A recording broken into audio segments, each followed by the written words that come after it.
The poor will always be amongst us because it starts up here. Rich, poor, middle class, poverty starts with a fundamental attitude. How can I do that? What would it take? Or why should I do that?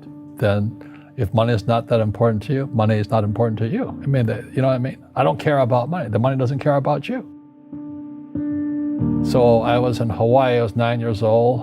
My father was the head of education, PhD, very smart man, good guy. And for some reason, we moved across town and I went to a school with rich kids. And suddenly I realized I was poor because it's relative, as Einstein, it's all relative. And these guys, their fathers owned the banks, they owned the plantations, they owned the car dealerships, they owned the meat packing company, they owned the ranches. And I'm going, how come my dad doesn't own that? So I remember raising my hand when I was 9 years old, talking to my fourth grade teacher, and I said, when am I going to learn about money? And she was this woman who should have retired 50 years earlier. She was so sick and tired of kids by this time. She says, the love of money is the root of all evil. And I said, what am I, in Sunday school? I was this punky little 9-year-old kid. And she says, we don't teach money at school. I said, why not? And she couldn't answer me. And she got very flustered. She said, sit down, take your seat. And then I got curious. I said, why don't we learn about money? She says, go ask your father. He's my boss. I go home and ask him, I said, why don't we learn about money in school?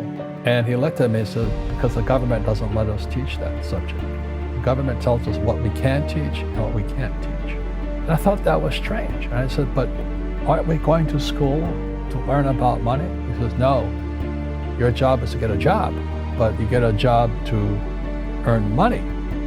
He goes, no, you're supposed to just get a job. I went, no. Isn't the purpose of a job to earn money? He goes, you're correct. I said, so why don't I just learn about money? I can skip the job part, And he got flustered and he said, look, and my father was, for Japanese, very tall, 6'4", and imposing man, good guy. But he says, if you want to learn about money, why don't you ask your best friend's father about money? And I said, why? That's Mike. He says, because Mike's father is an entrepreneur. And I said, what are you? He says, I'm an employee. I'm a government employee. And I went, oh, what's the difference? He says, the difference is an entrepreneur must know about money, or they're no longer entrepreneurs. And he says an employee doesn't have to know anything about money because the government will take care of them, the company will take care of them. So I'm all confused. But I took my dad's advice and I trundled over to Mike's father's office and knocked on his door and I said, hey, I'm here, 9 years old. Teach me about money. He says, beat it, kid, But that's where the story of Rich Dad, Poor Dad started. And finally, through persistence, my rich dad started teaching me about money on one condition. And that condition was he would never pay me. He says that the moment you accept the paycheck, your brain goes dead. He says, that's the trap. Entrepreneurs work for free. And now I'm 9 years old, my head's going cracking in half. He says, you never want a paycheck. Understand that, kid. Okay, I got it. And he said, well, how do I make money? He says, that's what entrepreneurs figure out. So I would work for free. I'd pick up cigarette butts and get hotels and restaurants, and I would clean and do menial tasks. And as I got older, I started getting into office work and marketing and accounting, and I was an apprentice basically, but I always worked for free. And he would teach me about money, but the way he taught me about money was playing Monopoly. And finally one day I got upset. I said, well, when are you going to teach me about money? He says, what do you think we're doing? We're playing Monopoly. He goes, no. What do you think we're doing? I'm teaching you about money.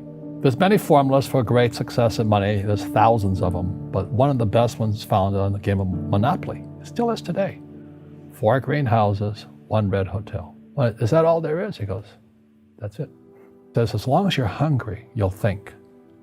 You can bypass that school system because the school system will never teach you about money.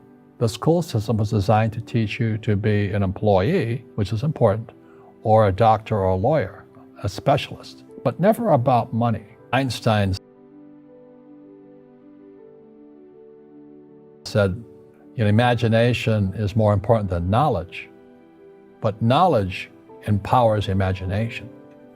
And what most people lack is real business knowledge, like accounting, like debt, like taxes. You got to know that stuff, but they don't teach it in school to anybody.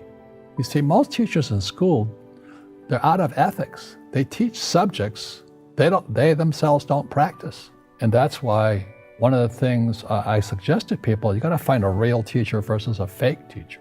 And a fake teacher is somebody who doesn't do what they teach.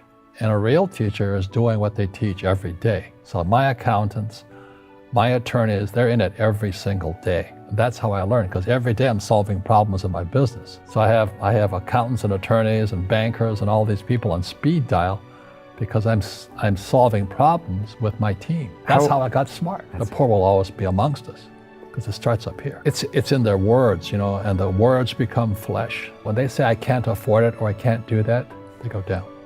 They become what they say. And I made so many people, I can't afford it. You think I'm made of money? My PhD dad, he says, what do you think I am, made of money? I can't afford that. And my rich dad would say, that's why he's poor. Poor people say, I can't afford it, I can't do that, I don't have time. Because this is an escape. You know what I mean? It's easy to say, I can't afford it. Oh, I'm too tired. Oh, I can't go to the gym. When you could go to the gym, but no, I can't. Truth is, I'm just too lazy to go to the gym. I have job security. And your rich dad used to say what? How can I afford it? How can I do that? What would it take? Or why should I do that? He says that a question opens the mind, a statement closes the mind. See, when you say, I can't afford it, your mind shuts down and you become what you say.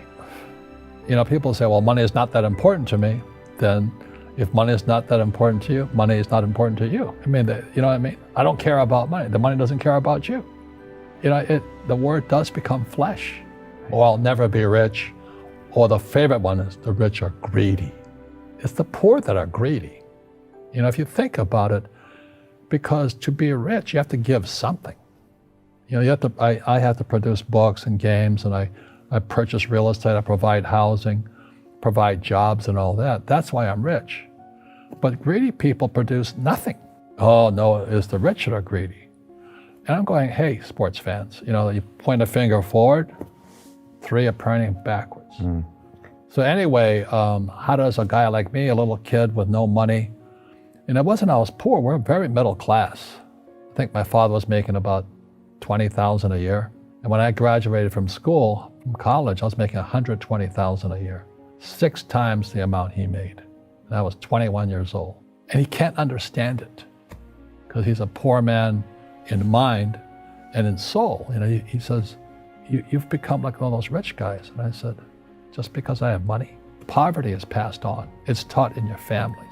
And middle class is taught in families. And so the people right now who are sitting at home, who are struggling financially or worried about money or unhappy, they may be making a lot of money, but unhappy with what they're doing, it was probably taught to you. Your super ego was taught, get a job, work hard, or you'll never be rich, or the rich are evil, or whatever. If you're poor, you'll always be poor. That's really hard for people to understand. Yeah, the money will disappear that fast. Just like most pro athletes, they make millions of dollars, and 65% are bankrupt 5 years later. It's because they come from poor families. Now you tell them that, they get very angry at you. It's not, it's the rich fault. It's you guys ripped me off and government ripped me off. But unfortunately, what Mr. Lipton was saying, it's passed down genetically.